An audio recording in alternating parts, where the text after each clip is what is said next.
Entrevista com o desembargador Cairo Ítalo França Davi, presidente do Grupo de Estudos sobre Direito Penal do Instituto dos Magistrados do Brasil. Tema: Direito Penal no Brasil. Vossa Excelência poderia comentar sobre as alterações na legislação penal e como ficou o Código Penal brasileiro após a recente criação dos crimes de importunação sexual, divulgação de cena de estupro ou de cena de estupro de vulnerável, de cena de sexo ou de pornografia e causas de aumento de pena para estupro coletivo e estupro corretivo? Pois não. A nossa legislação, ela carecia, como ainda continua carecendo, ao meu ver, de estabelecer a punição para cada tipo de conduta. Há uma generalização de conduta, de modo que um beijo lascivo ou uma palpadela tem a mesma pena de um coito consumado, um coito anal, um coito normal. Mas isso foi mitigado, porque quando se fala em importunação sexual, a gente pode fazer uma gradação desse tipo de conduta. De modo que aquele caso que passou, que foi divulgado nacionalmente, do sujeito que estava se masturbando e que acabou por ejacular no pé de uma pessoa, aquilo na verdade não é um estupro. Na época, tecnicamente, era um estupro. Mas hoje nós temos a importunação ofensiva ao pudor. E poderia ser considerada aquela ação como uma importunação ofensiva ao pudor, um outro tipo de crime, mas com uma pena menor. Porque a gravidade desse crime, ao meu ver, é menor, por exemplo, que um coito anal ou um coito normal. E a nossa legislação não estabelecia nenhum tipo de diferença para esse tipo de conduta. Quanto à nossa própria Constituição, ela diz que a gravidade, a reprovabilidade da conduta é a medida da pena. Então, a pena será maior se for maior a reprovabilidade da conduta. E isso é feito também a esse nível de legislação, que é a chamada individualização primária da pena. É quando o legislador classifica uma conduta como criminosa e diz qual a pena que essa conduta merece. E em relação aos crimes sexuais havia essa falha, que está começando a ser corrigida. Em verdade, essa lei 13.718, de 24 de dezembro de 2018, ela começa, de certo modo, a corrigir isso, estabelecendo punições para determinadas condutas, até uma punição menor, e uma punição maior para outro tipo de conduta. Por exemplo, para um estupro coletivo, ela estabelece uma punibilidade maior. Ela traz a figura do estupro corretivo, que é diferente. Então, até uma inovação, mas e, ao meu ver, é um avanço da legislação. De maneira que, ao meu ver, essa lei ela é interessante na medida em que ela estabelece bases mais racionais em sentido da punição que se deve aplicar a cada tipo de conduta. Ao meu ver, é um avanço legislativo que nós estamos conseguindo. O artigo 92 do Código Penal, que disciplina os efeitos da condenação, agora passa a prever a incapacidade para o exercício do poder familiar, também em caso de crime doloso cometido contra alguém também detentor do mesmo poder, cônjuge ou companheiro, por exemplo. Com essa mudança, pode melhorar a situação familiar, especialmente no tocante aos filhos menores? Eu entendo que sim, mas essa lei vai ter de ser aplicada com muito equilíbrio, com muita parcimônia, de uma maneira muito racional. Porque é difícil a gente estabelecer, assim, de uma primeira vista, o que é mais benéfico ou não para os filhos. O que é mais benéfico? O afastamento total da figura paterna, o afastamento total da figura materna? O que é mais benéfico? Nós temos de colocar a família num plano superior e examinar caso a caso, o que é melhor para os filhos. Lógico, alguém que comete um crime contra um filho, né? Um pai que abusa sexualmente de uma filha ou de um filho, não importa. Se for o caso, ele realmente deve perder ou pátrio poder ou algum outro direito que decorra dessa paternidade, como a mãe também. Só que o julgador, ele vai ter de ter muito cuidado, ao meu ver. Ele deve ter muito cuidado, agir de forma muito equilibrada, muito racional, se possível, ouvindo setores especializados, como setor psicológico e outros apoios técnicos, para que ele adote a medida, ao meu ver, que seja a mais benéfica para o filho, para a família em si. Eu penso que nós devemos colocar a família num plano de prevalência e aplicar as medidas que, de certo modo, preservem essa estrutura familiar. Agora, se realmente for necessário restringir o direito do pai ou da mãe por conta de um crime doloso, que isso seja feito, mas de forma muito equilibrada, muito justa, porque nós estamos mexendo com uma área que é uma área muito sensível e que vai exigir toda a atenção e todo o cuidado do julgador. Tendo como eixos centrais os combates à corrupção, ao crime organizado e aos crimes violentos praticados contra a pessoa, o projeto de lei anticrime, que modifica o Código Penal, entre outras leis do ordenamento jurídico brasileiro, tem gerado polêmica e muitos debates, inclusive no Congresso Nacional, onde está em tramitação. O que Vossa Excelência gostaria de destacar sobre o tema? Esse projeto, ele, em verdade, ao meu ver, ele se filia a uma determinada corrente do direito penal. O direito penal tem várias correntes de combate ao crime e de solução para os conflitos decorrentes das lesões criminais. Então, nós temos o movimento Lei e Ordem, o movimento da nova interação social, movimento abolicionista, temos vários movimentos.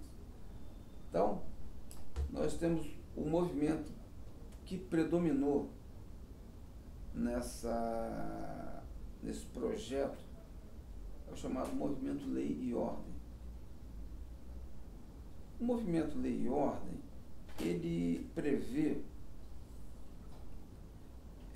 penas maiores, maior possibilidade de decretação de prisões preventivas, prisões cautelares, redução das possibilidades de liberdade provisória, afastar o judiciário da execução da pena, deixar a execução da pena mais à mão do Poder Executivo, tirando algumas garantias. E o movimento da nova defesa social, ele prevê que é possível você solucionar conflitos de natureza criminal sem necessariamente passar pela imposição de uma pena. Por exemplo, o juizado especial criminal, infrações de menor potencial ofensivo. Há determinados conflitos que são solucionados de uma maneira muito mais satisfatória sem aplicar uma pena. Por exemplo, há um vizinho que está perturbando o silêncio do outro. A aplicação é uma sanção de multa. Para voltar a perturbar o sossego, aplica outra multa e volta a perturbar o sossego alheio e outra multa e não vai resolver, não. Quando o senhor trouxer esses dois vizinhos em juízo e ele fizer um acordo se comprometendo a deixar de fazer ruído, não sei se vai funcionar ou não, mas é uma solução da qual ele participa. Ele está comprometido com essa solução desse conflito. Ele, no mínimo, vai estar violando a sua palavra perante o juízo. Então, se presume que ele vai se esforçar por cumprir aquilo que ele se comprometeu a fazer. Então há uma série de infrações penais que nós poderíamos resolver dessa forma, não querendo apenas resolvê-la com uma imposição de uma pena privativa de liberdade, restritiva de direito ou uma sanção pecuniária. Eu acho que é um campo que está em aberto para ser estudado. O movimento Lei e Ordem, ele passa ao largo disso. E esse movimento, em verdade, ele parte da premissa que, sendo previstas penas maiores, será mais fácil resolver o problema. As pessoas vão se sentir intimidadas e vão deixar de praticar o crime porque a pena é maior. Quando nem sempre isso funciona assim, na minha experiência. Eu penso que um sujeito que venha me assaltar, ele não vai pensar assim, olha, se eu assaltar sem arma, minha pena é de 4 a 10 anos, mas se eu assaltar com arma, vai ter um aumento de até um terço da pena, até metade. Eu penso que o acusado não pensa nisso. Quando ele comete o crime, primeiro ele vai tomar medidas para ficar impune. Ele vai tentar praticar um crime na clandestinidade ou de um modo que ele não seja descoberto. Então, é muito discutível se a fixação de uma pena mais alta e de uma dificuldade de liberdade, se isso inibe realmente a criminalidade. Se acredita nisso. Mas eu tenho minhas dúvidas. Porque aquele que comete um crime, ele sempre comete de modo a ficar impune. Raramente alguém vai chegar na frente de um local onde tem 10 policiais e vai assaltar alguém na frente dos policiais. Eu não conheço nenhum caso desse. Então, isso é, ao meu ver, uma ilusão. Só que isso é passado para a população. Né? Os meios de comunicação e alguns juristas e alguns segmentos do próprio direito penal passam para a população essa visão de que você acaba com a violência e com outros tipos de crime apenas criando penas e punições maiores. Esse é um primeiro ponto. O segundo ponto, se eu tenho punições maiores, eu tenho de ter um sistema penal que funcione. Não temos um sistema penal que funcione. É um sistema penal que funciona precariamente e que não há nenhum apelo popular para que ele funcione corretamente. Por quê? Porque para a população, o criminoso é a escória da sociedade. Então, ninguém está se importando com o que está acontecendo ali. De modo que, às vezes, o sujeito pratica um crime de uma certa gravidade e ele ingressa lá, tem um tratamento tão desumano que ele sai de lá uma fera, cometendo crimes mais graves. Sem contar aqueles que continuam cometendo crimes mesmo lá de dentro do presídio. Então, isso tudo eu penso que deveria ser discutido com a população. Porque a população ela não tem uma visão correta do problema. Se passa para a população a mensagem de que, olha, se eu criar penas mais duras e etc., eu vou resolver o problema. E não resolve. Esse é um dos aspectos. O outro aspecto da questão é a população saber que o combate ao crime ele passa pela repressão e passa também por uma prevenção social. Não é? Então, eu tenho de dar para esse menino que está nascendo hoje, essa criança que nasce hoje, possibilidades dela sonhar, dela ter a esperança de ter um emprego, de ter uma casa, uma vida digna, e não dela nascer num lugar onde o ídolo dela vai ser o traficante. Ela tem de ter uma chance de poder, se ela quiser, ser honesta. E a nossa população nem sempre, a nossa sociedade nem sempre propicia isso. É muito diferente a visão de vida e as possibilidades de um garoto que nasce na Zona Sul para um garoto que nasce no interior de uma comunidade dominada pelo tráfico ou pela milícia. Então são coisas diferentes que a nossa população, infelizmente, não é esclarecida sobre isso. A nossa população tem sempre uma visão muito parcial do problema. De modo que esse pacote anticorrupção é visto quase como uma panaceia.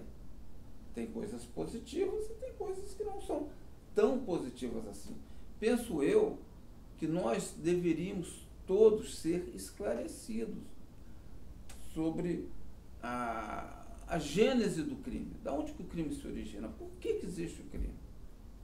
Por que determinados países têm uma taxa de criminalidade tão alta e outros têm uma taxa muito menor? Por exemplo, vou citar países nórdicos, Suécia, Dinamarca, né? São países com uma taxa de criminalidade mínima, onde eles estão fechando penitenciárias. O que eles descobriram? Qual a razão de lá ter uma taxa de criminalidade tão pequena? Eles têm punição? Têm, mas eles têm programas sociais que propiciam chances para aquelas pessoas que querem ser honestas, se desenvolverem, poderem sonhar e ter uma vida melhor? Tem. Então, talvez essa seja, pelo menos no momento, a solução. Nem um liberalismo total, o abolicionismo que se prega, nem a lei e ordem. De repente, precisamos de uma coisa alternativa, de termos repressão, claro. Quem já está cometendo crime, ele tem que ser reprimido. Mas aquela criança de 1 ano, de 2 anos, que Jesus dizia, vinde a minhas criancinhas, já é um criminoso? Não, não é. Então, essa criança ela tem o direito de sonhar e ter possibilidade de ter uma vida digna e honesta. É o que eu penso. Agora, isso tem que ser debatido e levado para toda a população. Excelência, poderia comentar sobre a reforma do Código de Processo Penal e que mudanças seriam as mais necessárias? Penso que o Código de Processo Penal já é um código muito bom. Muito bom. Nosso Código de Processo Penal, eu acho que ele é bem avançado, inclusive.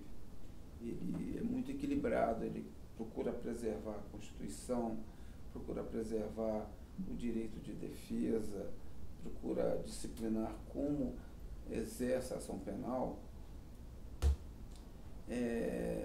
Talvez, eu penso que o nosso código poderia avançar um pouco mais no sentido de preservar o chamado sistema acusatório. Porque no sistema acusatório, que é o sistema, por exemplo, utilizado nos Estados Unidos da América, acusação e defesa são colocadas no mesmo plano. Mas no Brasil, esse plano não é assim tão equilibrado. Nós temos o Ministério Público, que exerce a acusação, e temos a defesa, exercida pelos advogados e pela Defensoria Pública. Mas o Ministério Público, de certo modo, ele tem alguma prevalência. Eu acho que deveria ser mantido esse equilíbrio. E para se manter esse equilíbrio, nós deveríamos também extirpar, retirar aquelas possibilidades da defesa ser exercida de modo a exacerbar o seu direito e desequilibrar a balança. Vou dar um exemplo. Nos Estados Unidos, por exemplo, onde se exerce o sistema acusatório de uma maneira mais efetiva, o acusado não tem o direito de mentir. Se ele mente, ele pratica o crime de perjúrio. Não é? Então, se eu quero aplicar o sistema acusatório em toda a sua inteireza, aqui o acusado também não vai poder ter o direito de mentir. Se ele mentir, ele vai praticar o perjúrio. Ele pode ficar em silêncio, mas ele não vai poder mentir. Correto? Então, eu estou mantendo o equilíbrio de forças. Por outro lado, o Ministério Público também não vai poder ser tratado como uma parte que é imparcial. Ele não é parte imparcial. Ele é uma parte parcial que está buscando a condenação. Eu não posso tratá-lo, ele ao mesmo tempo parte, ao mesmo tempo ele é fiscal da lei. É complicado isso. Ou ele é parte ou ele é fiscal da lei. No direito penal. Não é isso? Né? E ele tem prazo em dobro para recorrer, e etc. Tem uma série de regalias, senta-se ao lado do juiz, quando a defesa senta na mesa lá na frente. Então tem uma série de coisas que tem que ser revistas. Ou nós adotamos realmente um sistema acusatório, ou não. O sistema acusatório é mais filiado à chamada família anglo-saxônica. O nosso sistema, que não é o acusatório, ele é filiado à família romano-germânica. Mas se eu estou no sistema acusatório, que não é um sistema puro, e eu permito que o Ministério Público faça provas, e há várias decisões nesse sentido, permitindo que seja considerada como prova aquele depoimento colhido no gabinete do promotor de justiça. E o advogado, quando ele colhe um depoimento, também é considerado prova? Não é. Então, a gente tem de se definir qual o sistema que nós vamos adotar. Qual o sistema. Mas, tirando isso, penso que o nosso Código de Processo Penal é um código muito bom. Ele permite um exercício amplo da defesa, permite também um exercício amplo da acusação, talvez que a defesa tenha um pouquinho de desequilíbrio, né, em seu desfavor, né, ela não consegue exercer plenamente porque há uma pouca prevalência do Ministério Público, mas com todas essas falhas ainda acho que o nosso sistema processual penal é muito bom. Depende, obviamente, depende muito de quem o executa. Nós temos, por exemplo, um artigo que prevê que as perguntas serão feitas diretamente pela acusação e pela defesa. O Ministério Público pergunta, a defesa pergunta. Se a testemunha for arrolada pela defesa, a defesa pergunta, depois o Ministério Público. E o juiz só deve perguntar a título de complementação. Alguma coisa que não ficou esclarecida, o juiz pergunta de modo a complementar essa instrução. E, apesar dessa clara expressão legal, essa disposição legal, há magistrados que continuam a fazer a inquirição de um modo diferente. Ele começa perguntando e depois passa a palavra para o Ministério Público da Defesa, violando o que está na lei. Então é preciso também que os nossos julgadores sejam mais ciosos do respeito à Constituição e à lei. Porque senão nós não vamos progredir. As pessoas pensam que é possível você evoluir, que é possível você ter um sistema legal melhor violando a lei. Nunca será possível. Se eu violo a lei, eu nunca vou ter um sistema legal melhor. Se a lei está errada, ela deve ser discutida na sede própria, que é o Poder Legislativo, e o Poder Legislativo tem que mudar a lei. Eu não posso, enquanto julgador, eu ficar querendo modificar a lei ou tangenciar a lei para adaptá-la ao meu pensamento. A lei está ali para ser cumprida. E nós todos, quando tomamos posse, a cada remoção, a cada promoção, nós juramos, nós prestamos o juramento de cumprir a Constituição e a lei. Então, o mínimo que se espera é que a gente faça isso. Se eu não cumprir a Constituição e a lei, eu não posso nem ser juiz, porque eu jurei fazer isso. Então, eu não posso contornar a Constituição, contornar a lei, aplicar qualquer pretexto para atender às minhas convicções. Porque eu estou falhando ao juramento que eu fiz. Eu não vou ser um autômato, um robô. Eu vou interpretar a lei, vou interpretar a Constituição. Mas eu não posso ir contra um dispositivo legal de forma ostensiva, a pretexto de defender o combate à impunidade, ou o combate à preservação da liberdade, seja lá o que for. Eu tenho de cumprir a Constituição e a lei. Sem isso, eu não posso ser um julgador. O porte legal de arma de fogo já foi simples contravenção penal, virou crime, voltou a ser infração de pequeno porte potencial ofensivo e foi até discutido como crime hediondo. Com a pretendida liberação do porte de arma de fogo, como ficará o seu tratamento penal e o que poderia dar margem a interpretações divergentes e questionamentos na justiça? Esse também é outro problema sério, porque algum tempo atrás, o porte de arma era uma contravenção, o porte ilegal de arma era uma contravenção. Era um crime anão, uma infração menor. Mas tivemos movimentos no sentido de entender que o porte de arma por si só era uma coisa perigosa, que gerava um perigo abstrato, etc. E essa contravenção foi transformada em crime. Mas esse tipo de ação está sujeito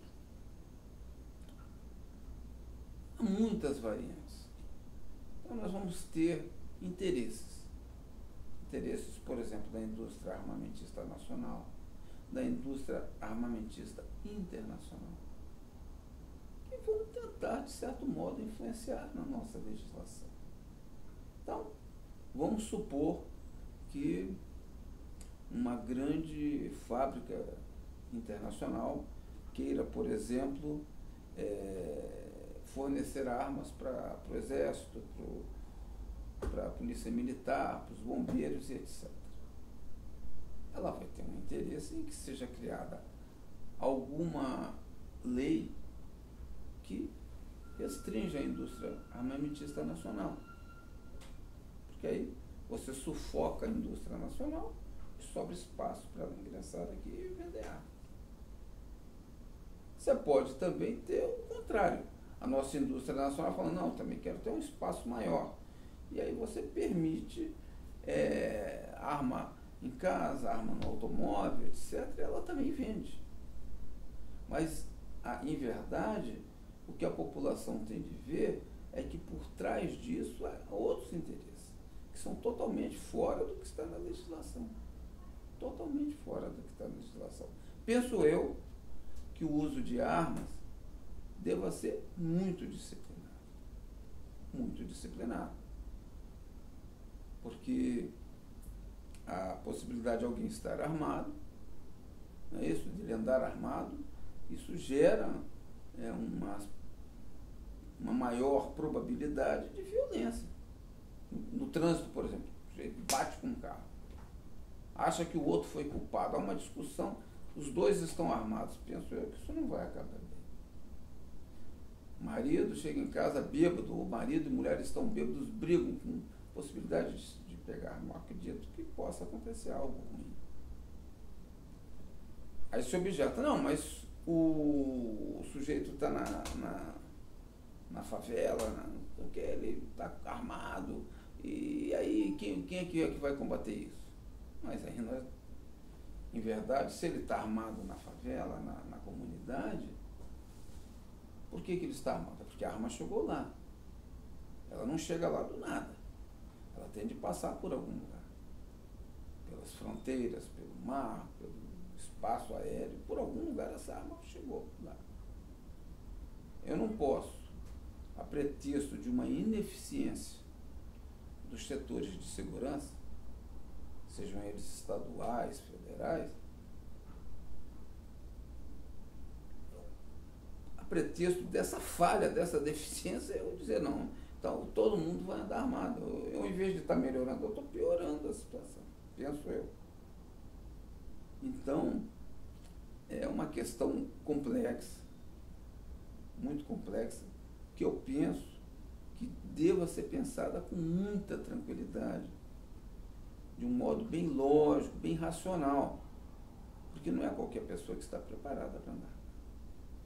Nós temos vários exemplos, inclusive muitos membros de polícia, etc., que não poderiam estar armados, que pela mínima ocorrência eles estão atirando. Nós vemos em outros países que já evoluíram mais nesse sentido, que o policial, antes de atirar em alguém, ele pensa duas vezes. O sujeito está correndo, desarmado na frente dele, ele não atira, ele corre até imobilizar o sujeito. Aqui o sujeito correu, ele leva um tiro, ou mais. Então, nós temos de pensar muito sobre esse assunto. Muito. Porque não é uma coisa fácil. Deveríamos ouvir sempre os especialistas, ver como outros países solucionar um problema. E não usar sempre determinados países como paradigma. Há países, por exemplo, os Estados Unidos. Nós tivemos um presidente que saiu de lá, o Obama, Barack Obama, ele tentou várias vezes restringir a venda de armas e não conseguiu. Era interesse dele restringir, mas não conseguiu. A indústria armamentista lá é muito forte, tem um lobby muito forte. E não permitiu, mesmo um presidente querendo restringir, isso não foi possível. Então, não pode ser um paradigma para nós. Nós temos que examinar como outros países resolveram a questão. E ao invés de facilitar a arma para todo mundo, etc., etc., fazer uma coisa bem estudada, bem equilibrada. Por exemplo, um sujeito que mora num sítio isolado, a 200 quilômetros da população, sozinho, ele tem o direito de ter uma arma ou não, uma espingarda para se defender até de uma fera que vai atacar ou não. Agora, um sujeito que mora num apartamento na Zona Sul também tem o direito de ter uma arma. Então, são questões diferentes, a gente tem que examinar para aplicar a melhor solução. E não vai ser aplicada a melhor solução apenas com lei, não é só a lei que resolve. Nós temos que ter também propostas de educação, de conscientização, para que a população saiba o que é melhor para nós. Porque se nós não procurarmos aquilo que é melhor para preservar a nossa sociedade, o ser humano, o meio ambiente, etc., nós não vamos chegar a lugar nenhum. Nós vamos apenas chegar a uma autodestruição. Então, são questões que elas são, ao meu ver, muito mais sérias do que aparentemente elas se apresentam. Sem essa discussão ampla, a gente não chega a lugar nenhum. Vossa Excelência gostaria de acrescentar algo do que foi abordado aqui? O que eu gostaria de acrescentar é uma coisa assim que eu vou primeiro falar rapidamente. Uma vez eu estava vendo uma entrevista do Oscar Niemeyer. E o Oscar Niemeyer já estava com mais de 100 anos. Não sei se ele faleceu com 104. Não sei se ele já tinha completado ou não os 104 anos. Mas, nessa entrevista, eles estavam destacando as obras que ele tinha feito. Ele mostrou Brasília, mostrou obras em Paris, em outras cidades, etc. E ele, aqui no Brasil também. E aí a repórter, num determinado momento, aliás, eu lembro também primeiro de uma outra coisa anterior a isso. A repórter chegou e falou assim: o senhor passa num sinal e vem alguém pedindo um dinheiro e tal. O que o senhor acha? Ele falou: não, eu dou o dinheiro para essa pessoa. Ele está lhe pedindo, não está necessitado, eu dou dinheiro. Mas e se essa pessoa pegar esse dinheiro e for tomar uma bebida? O que o senhor pensa a esse respeito? Ele falou: olha só, às vezes o único prazer que ele tem é essa bebidinha que ele toma ali. Eu dou esse dinheiro, não me importo com isso. Quem sou eu para julgar o que ele vai fazer com esse dinheiro? E mais no final da entrevista, ela perguntou assim, mostrou todas essas obras que ele fez pelo mundo, obras monumentais, maravilhosas. E ela perguntou para ele assim: qual a obra que o senhor fez, qual o seu projeto que o senhor acha mais importante? E ele, da sabedoria de mais de 100 anos, virou para ela e falou assim: olha, essas obras todas, nada disso é importante. O mais importante que existe é o ser humano. E ele estava coberto de razão, aquela sabedoria toda, aquela sabedoria centenária. O que importa é isso, nós temos que preservar o meio ambiente e a humanidade. Se nós agirmos assim, nós teremos um mundo melhor. Senão, não teremos um mundo melhor. Muito obrigada. O IMB agradece.